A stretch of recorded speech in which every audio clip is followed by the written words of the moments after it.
শেষ বয়সের আশ্রয় হয়ে পেতে দিও তোমার বুকটা, মাথা রাখবো আমি, অনেক শান্তিতে ঘুমাবো।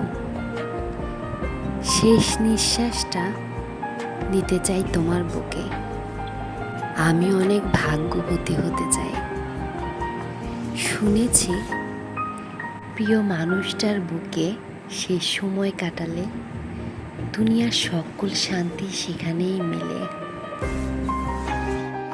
ভাগ্যবতী হওয়ার লোকটা যেন কোনোভাবেই সামলাতে পারছে না। তুমি কি জানো এই পূর্ণতার নাম কি? কি নাম দেবে তুমি? শেষ সময়ের এইটুকু চাওয়া পূরণ কি হবে আমার? আমি কি হতে পারবো সেই ভাগ্যবতী?